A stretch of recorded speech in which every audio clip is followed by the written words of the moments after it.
Welcome to Choice Classic Radio, where we bring to you the greatest old-time radio shows.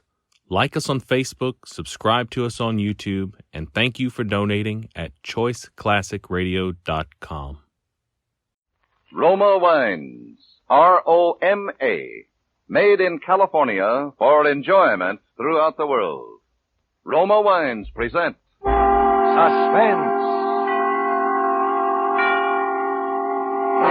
Tonight, Roma Wines bring you the MGM star, Miss Marcia Hunt, as star of Pink Camellias, a suspense play produced, edited, and directed for Roma Wines by William Spear.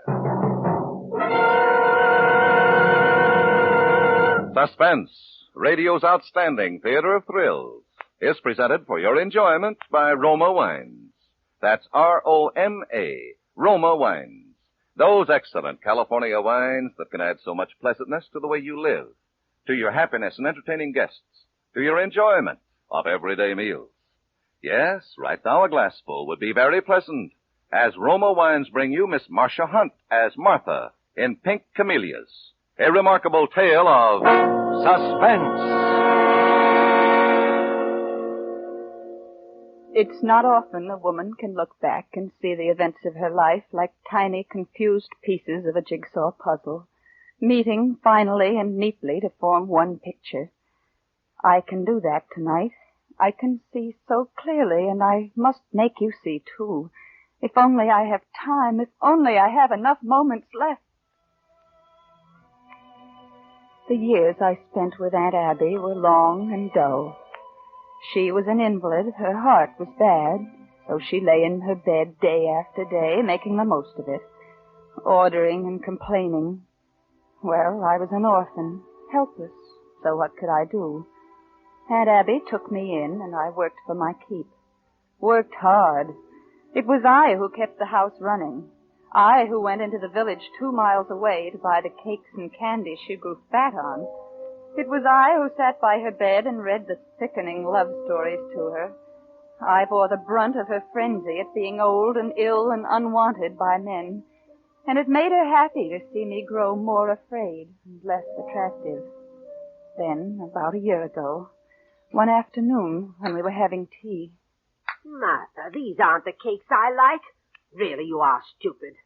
It was the little chocolate ones I wanted, the ones with the center scooped out and the frosting inside. They didn't have any, Aunt Abby. I asked for them. Well, if they can't do better than this, we'll change to another pastry shop. Caramelizing. Ugh. Shall I begin reading now, Aunt Abby? I don't think much of this candy either. Oh, here's a piece I like at last. Read? Oh, no, Martha, not now. I have some news for you. News? Yes. We're going to have a guest. A young man. Does that excite you? Who, Aunt Abby? Oh, Martha, you are a cold fish. Well, as a matter of fact, he's a relative of yours. A very distant one, and not really a blood relative at all. He's my second husband's sister's son. Let's see, well, what does that make him to you? Why, I suppose Oh, never he's mind figuring it out. You are so literal. When is he coming? Oh, just a minute. I'll look in his letter again. Let's see now. Oh, yes, I thought so. It's the day after tomorrow he'll be here. Shall I tell John to see that there's a room ready for him? Yes, do. Oh, dear. This silly boy, Neil. He says here my second husband talked about me all the time. I guess poor Walter never did get over me. How old is he? Neil? 35-ish, I'd say.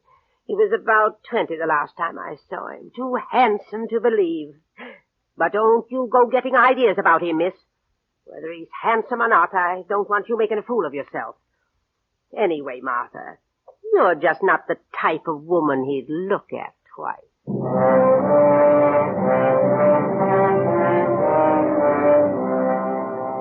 She went into detail. She compared me to herself and told me no man who had known her had ever forgotten her. And I looked at her, lying there, fat and old with a fleck of chocolate on her chin. Neil came 2 days later. I watched him make over Aunt Abby. I watched him hold her hand too long and smile too sweetly at her, and I knew from the first moment that Neil Garson was weak and without a shred of principle. I knew he wanted something from Aunt Abby, and that he would flatter her and fawn on her until he got what he wanted. But I also knew that for the first time in my life I was in love. As foolishly in love as a heroine in one of the cheap love stories I had to read aloud. Well, that'll do for today. I do wish, Martha, that you could learn to read with some expression. I'm sorry, Aunt Abby. I'm no actress. You're the dullest girl. Oh, I think she does very well, Abby, and I don't think she's dull. Of course she is. No, I think she has great depths, unexpected depths. You're talking like a fool, Neil. Do you want me to do anything else for you, Aunt Abby? No, you can leave now. You do get on my nerves sometimes. Oh, just a minute, Martha. Why is it you always wear your hair pulled back so tightly?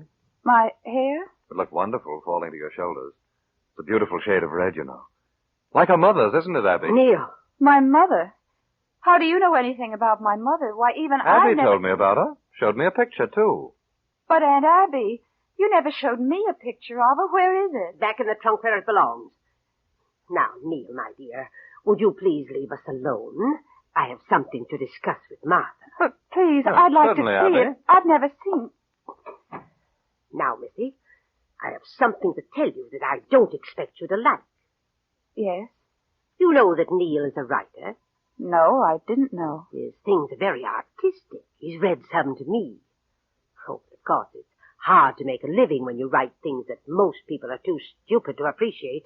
Yes, I guess it would be. Well, I've decided that he shall have his chance to do what he wants to do without having to worry about scrabbling for a living. I've left him half my estate. Only half? Don't be sarcastic, Martha.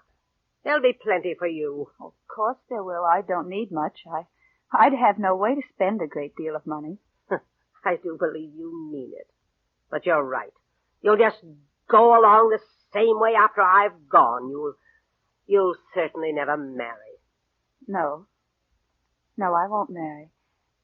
Aunt Abby, my mother wasn't plain like I am, was she? She was beautiful, wasn't Are she? you going to stop that again? But why won't you tell me about her? Because she wasn't like us. She didn't fit into our family at all. No, you're not like her, Martha. And you can get down on your knees and thank heaven that you're not.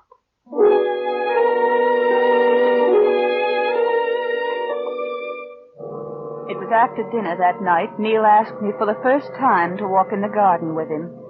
I wasn't fool enough to believe that it was for any romantic reason, but I snatched at the chance to be alone with him. Let's sit on that bench by the birch tree. All right. There. Nice night. Mm-hmm. Cigarette? No, thank you. Well, don't mind if I smoke. Mm-mm. This is a nice spot. Yes. Abby tells me you know about the will. Yes. How do you feel about it? Well, I hadn't thought. There's enough left for me. Is that all you want? Just enough? What else would I want? You could be beautiful, you know. Oh, you're teasing me. If only I had money. Or if you had, or even better, if both of us had, I'd teach you how to get some fun out of life. You would? Would you like having me teach you, Martha? Oh, There's no use talking about it. Neither of us has any money and probably won't have for years. How bad is her heart, really? As bad as it's been since I've known her. She could die any minute, or she could live for years. Yes, I suppose she could. Flowers are lovely out here. Garden is good. Yes, Bennett's worked for Aunt Abby for years. He loves the place. I was in the greenhouse the other day when Bennett was getting out some of that stuff to put around the rose bushes. Arsenic compound it was. That's why the roses are so perfect. Seems the poison kills all the worms. Yes. You ought to wear flowers, Martha. You'd be lovely with camellias in your hair. I must get you some. Oh, but then that would be silly, wouldn't it, for me to go all the way into town to buy you flowers when the greenhouse is full of them. But I'd like to see them in your hair. Maybe I'll wear some someday, Neil. You'll be lovely, Martha.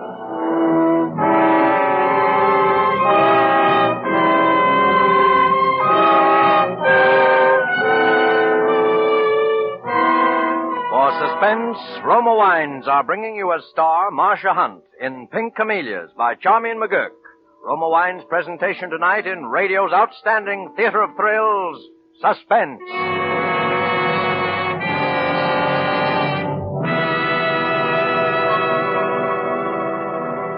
Between the acts of Suspense, this is Truman Bradley for Roma Wines. If any week in the year deserves the name of Hospitality Week, this is it. Christmas to New Year's, the golden days of the year, when welcome is the watchword and gracious hospitality is everywhere. Says famed hostess Elsa Maxwell, I keep the festive spirit bright by entertaining with Roma California wine. Whether I serve glorious amber Roma sherry, warm heartening Roma port, rich golden Roma muscatel, or flame bright Roma Tokay, I know I have chosen a wine my friends thoroughly enjoy. Like all Roma wine, these Roma dessert wines are true wines, crushed from choicest grapes, grown in California's finest vineyards, then unhurriedly, guided to glorious taste perfection by Roma's ancient winemaking skill, bottled at the winery. So, to add warmth to your welcome, or for a perfect ending to your holiday dinners, serve a fine Roma wine. Get Roma wine tomorrow. Only Roma gives you so much taste luxury for so little. Remember, because of Roma's uniformly fine quality at low cost, more Americans enjoy Roma than any other wine. And now, Roma Wines bring back to our Hollywood soundstage Marcia Hunt as Martha in Pink Camellias, a play well calculated to keep you in suspense.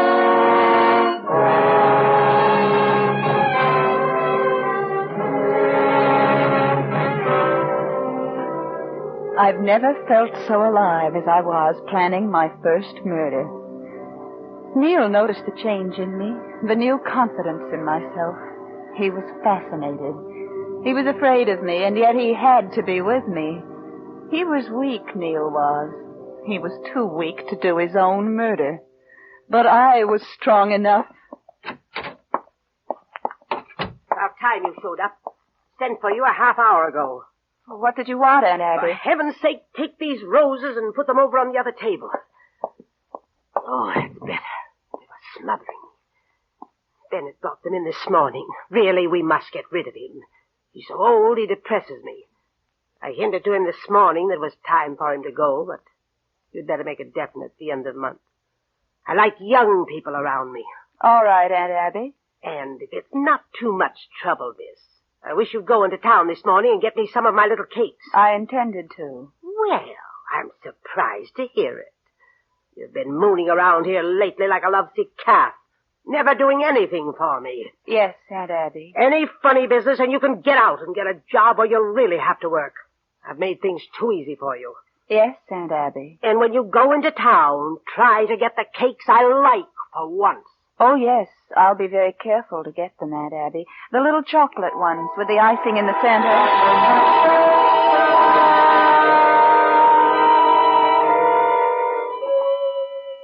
The cakes she loved best. The icing in the little hole in the center was soft and chocolate brown. The arsenic lightened it hardly at all, but then it took so little. Hardly more than enough to kill one of the worms on the rose bushes. I dressed carefully that day. I wore a dress that made my eyes green and brought out the red of my hair. I have never looked so well. Just before I got the tea tray lunch, I walked out to the greenhouse and picked 2 camellias of the faintest pink. They looked lovely in my hair. Well, where have you been? Here's your tea, Aunt Abby. I've waited long enough. But you got so few cakes. Only enough for today. Honestly, Martha, I have few enough pleasures in life. I should think you'd show me some what's in that dish? Strawberries? Yes, Bennett sent them in for you. Oh. They're the first of the season. He's trying to get around me so he can stay. Well, it'll do him no good. But put plenty of cream on them. That's it. And a cake, Martha. Here you are, Aunt Abby. Where's Neil? He's working. He'll be in later. Is this all the strawberries? Yes, but Bennett said there would be more in a few days if you want them. He has them set up in boxes in the greenhouse. Just one more cake, Martha. That's it. Why are you all dressed up? I'm not. It won't do you any good. You'll never get him. You... Martha!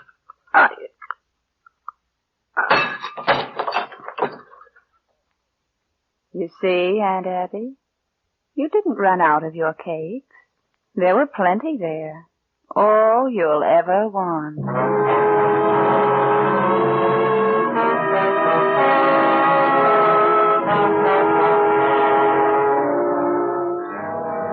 There was no investigation into Aunt Abby's death.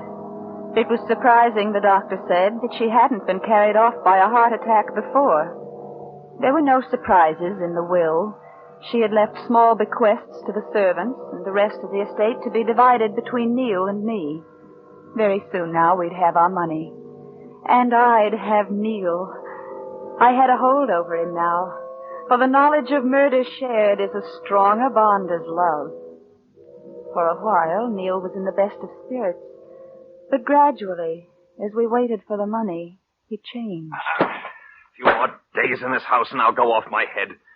Nothing to do but sit around these gloomy rooms and read musty old books. You're jumpy, Neil. Well, what if I am? There are things that would make anyone jumpy. I know. You don't know. You like remembering. When that little smile comes on your face, I know you're remembering. John's coming.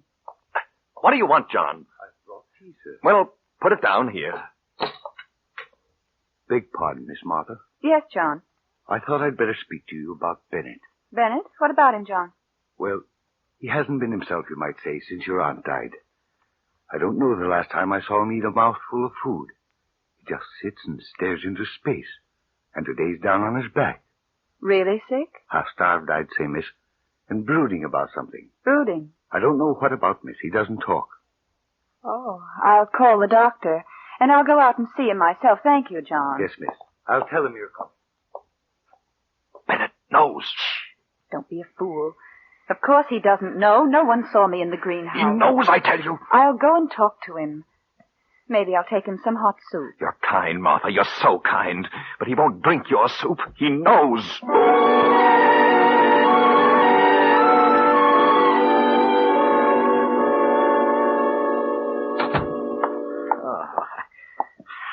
Sorry I can't get up, miss.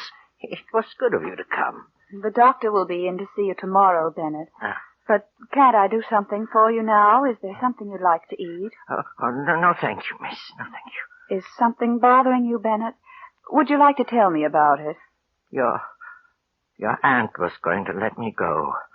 After all these years. She as good as told me I was through. Oh, but she left you enough to live on. She was going to take my flowers away, but she didn't manage it. She died before she could get rid of me. Yes. Yes. That poison works fast on bugs in the garden, don't it, miss?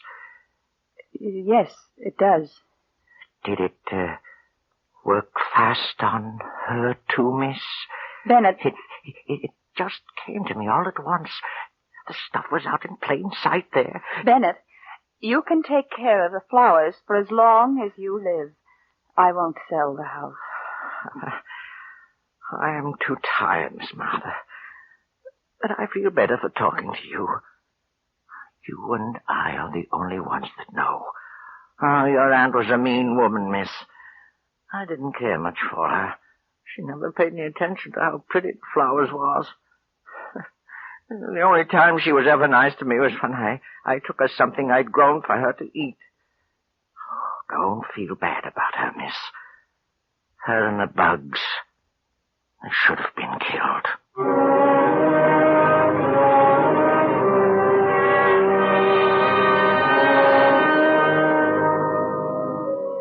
I sat up with Bennett all night until he died. He didn't speak of my aunt or the poison again, and I never knew how he had guessed. Bennett's death did something strange to Neil. It made him really hate me. I've been looking for you, Neil. I wish I never had to see you again. What kind of poison did you use on old Bennett? I've told you 1,000 times I didn't kill him. You make my skin crawl, Martha. That's too bad, because you're going to have to be around me for the rest of your life. I've been thinking, Martha. Yes? I'm getting out now. You'd better wait until things are settled. I've thought things out, Martha. I had nothing to do with Abby's death. There's no way they could prove I had. They could prove it as well about you as about me, Neil. I tell them you did it. I tell them just how you did it. No. You're the logical one to suspect. You're the one who came here and made a hateful old woman decide to leave you a fortune. If I'd been after the money, I could have killed her long ago and got twice as much. Oh, no, Neil. You mustn't tell the police anything. They might hang you for it. Not when they learned about your mother. My mother? Yes, that beautiful mother of yours. And you're like her, Martha. You're so like her, with your hair down around your shoulders and the pale pink camellias pinned in it. That lovely mother who killed your father and herself. That beautiful, insane mother.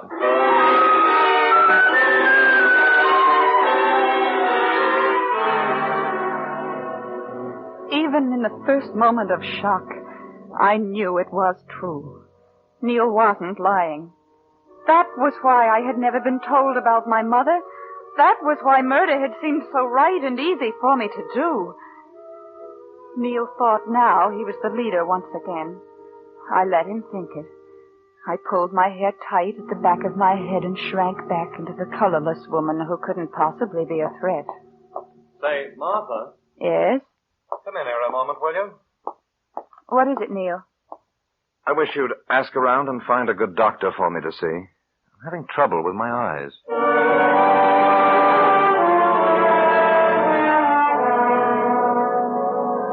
Just enough to make his eyes burn and smart. Just enough to make a little rash come out on his skin. Not enough yet to let him know he was dying. The night came, though, when I decided to finish my work. Tonight, I planned a wonderful meal. Squab and wild rice and strawberries from the greenhouse. We had coffee in the drawing room. Neil took sugar in his. Neil took sugar that was loaded with death. I drank my coffee black. Another cup, Neil. Thanks. I don't expect to sleep anyway, Martha. Why don't you? I'll be thinking about you. How beautiful you look. I'm glad you made yourself lovely for me. I'm happy you think I'm lovely. Are we friends again? Of course. I'm sorry I had to be so rough on you, but you were getting out of hand there, you know. Maybe I was. I just want you to know, Martha, that I've never felt about any woman the way I feel about you. If things had been different... I thought I sickened you. I was afraid of you, the way you were then. You were so cold. I wasn't cold. I loved you very much. And now? I don't feel quite the same. It's too bad. We would have been wonderful together. But you can understand how I feel, can't you? I mean, knowing about... Yes, I can understand. What's the matter? The pain. Nothing. Oh, dear. What is it? I knew I'd forget something. Oh, what's that? Flowers for my hair. Oh, well, there's some over here in this vase. I brought them in this afternoon. There. Do they look all right, Neil? I haven't a mirror. Why, yes, they're... But they're like the ones you... They're camellias, my favorite flower. These are the last of the pink ones. Pink camellias. You look so strange, Neil. What is it? You look like you did just before... Before I killed Aunt Abby? Yes. I seem to look my best when I'm killing someone. Martha. But of course, Neil, you're dying. You've been dying for a long time. But it hurts now, doesn't it? It burns, doesn't it? Martha. I can never feel this way again, Neil. I can never love anyone the way I loved you. And I can never hate the way I've come to hate you. It makes it more exciting to really hate the person you killed. I didn't hate Aunt Abby, you know. Martha, no. I despised her, that was all. I think you have to love someone before you can hate. Aunt Abby was the first person I killed, so I was interested in watching her die. Oh, but it wasn't like this. And she didn't know that I was the one who brought death to her. You know, though, don't you, Neil? You know. Neil? Neil? Oh. But it didn't take very long. It didn't take long at all.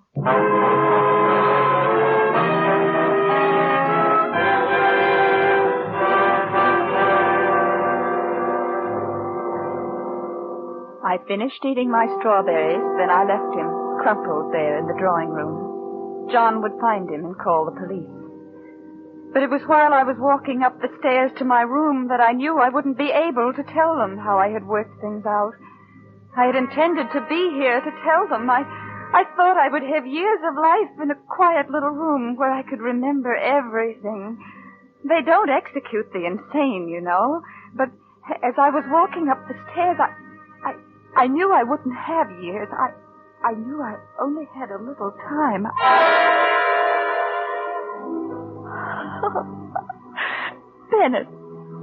Bennett and his strawberries. Bennett killed Aunt Abby, too.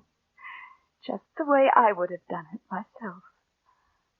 I know how he felt as he took the little green stems off the strawberries and worked the poison in where the fruit was white against the deep pink. He must have been happy as he worked. I know how he felt because I'm like him, like that frail little man, and I'm like my mother. All people who kill are alike. I should have known Bennett was like me. If I had known, I wouldn't be dying now. I'd have all the years to remember in. And Abby will be pleased at the way things happened, and Neil will laugh. Neil will laugh.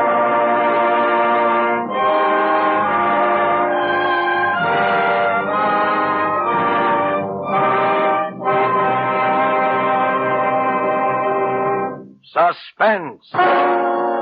Presented by Roma Wines, R-O-M-A. Made in California for enjoyment throughout the world. Before we hear again from Marcia Hunt, the star of Pink Camellias, tonight's suspense play, this is Truman Bradley for Roma Wines. Before you enjoy suspense again, New Year's Eve will have come and gone. Make this the first New Year of peace in 5 long years, a New Year to remember, with the gay continental smartness of Roma, California champagne. Shimmering, pale gold, brilliantly bubbling, Roma champagne adds life, distinction to any party. Serve Roma champagne with dinner or at any time. And for a magnificent Roma champagne cocktail, try this simple recipe. A cube of sugar, a dash of bitters, fill with chilled Roma champagne, and you have a superb taste treat. While you can, get several bottles of Roma champagne tomorrow. No other sparkling wine but Roma champagne can give you such lavish luxury of taste at such low cost. Insist on Roma, R-O-M-A, Roma champagne, made in California for enjoyment throughout the world. This is Marcia Hunt. It has been a great pleasure to appear for the Suspense audience. Next Thursday, Mr. Paul Henreid will appear as a man who waits for 20 years to commit a murder and then commits it in such a way that the law cannot touch him. Sound like the perfect crime to you? Well, we'll all have to listen to find out. In the meantime, a most happy New Year to you from all of us here. Marcia Hunt appeared through the courtesy of Metro-Goldwyn-Mayer, producers of They Were Expendable. Next Thursday, same time, Roma Wines will bring you Mr. Paul Henreid as star of Suspense, radio's outstanding theater of thrills.